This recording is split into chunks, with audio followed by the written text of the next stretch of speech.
এই সংসদ, যে সংসদে ইলিয়াস আলীর ওয়াইফ বসে আছে, যে সংসদে হুম্মাম কাদের বসে আছে, যে সংসদে আরমান বসে আছে, সেই সংসদে আপনার গুম অধ্যাদেশ বাতিল করে দেয়, সেই সংসদে মানবাধিকার কমিশন বাতিল করে দেয়, আমরা কিচ্ছু করতে পারলাম না।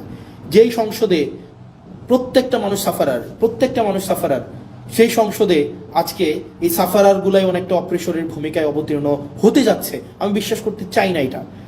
তো দিন শেষে আসলে জনগণ কিছুই পায় নাই, জনগণ সবসময় টুল হিসেবে ব্যবহার করা হয়, তাদেরকে কাজে লাগাইয়া যারা ক্ষমতায় থাকে তাদের ক্ষমতাকে ইলাস্ট্রেট করতে চায়।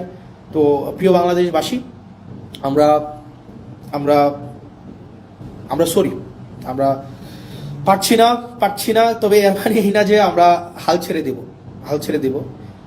আপনারা, আমরা আমাদের শেষটা দিয়ে,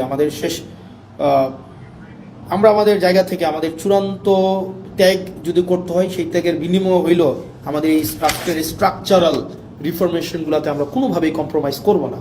আপনারা একবার ভাবেন তো, আপনারা এখন যারা আমাকে দেখছেন, এই পাশে যারা কেউ আমাকে দেখছেন, কেউ আমাকে শুনছেন, কেউ আমাকে গালাগালি করছেন, আপনারা যারা গালাগালি করছেন তারা সহ আপনাদের সবাইকে একটা প্রশ্ন। 2024 সালে বা 2023 সালে রাষ্ট্র সংস্কারের এই প্রস্তাবনাগুলো যদি শেখ হাসিনা দিত, যে এই ধরনের একটা মানবাধিকার কমিশন করা হবে, এই ধরনের একটা পুলিশ সংস্কার কমিশন করা হবে, এই ধরনের একটা বিচার বিভাগ পৃথকীকরণ, সুপ্রিম কোর্টের সচিবালয় পৃথকীকরণের একটা কমিশন করা হবে, 2023 সাল বা 24 সালে দিত এই ধরনের একটা প্রস্তাব, আপনারা বলেন তো বিএনপি এটার বিরোধিতা করতো? বিএনপি এটার বিরোধিতা করতো না। বিএনপি এগুলোকে লুফে নিত, এই রাষ্ট্র কাঠামোর এই প্রস্তাবটাকে বিএনপি লুফে নিত। তার মানে বিরোধী দলে থাকতে মানবাধিকার আরাম, সরকারি দলে আসলে সেটা হয়ে যায় হারাম। বিরোধী দলে থাকলে পুলিশের স্বাধীনতা চাওয়া আরাম, সরকারি দলে আসলে পুলিশের সুরক্ষা এবং স্বাধীনতা চাওয়া হয়ে যায় হারাম।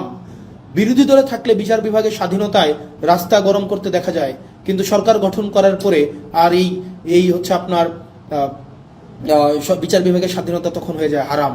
এই যে দ্বিচারিতা, চেয়ার পরিবর্তনের সাথে সাথে, ঋতু পরিবর্তনের সাথে সাথে, দিক পরিবর্তনের সাথে সাথে এই যে দ্বিচারিতা, এই দ্বিচারিতা আপনাদেরকে জনগণ বিচ্ছিন্ন অবশ্যই।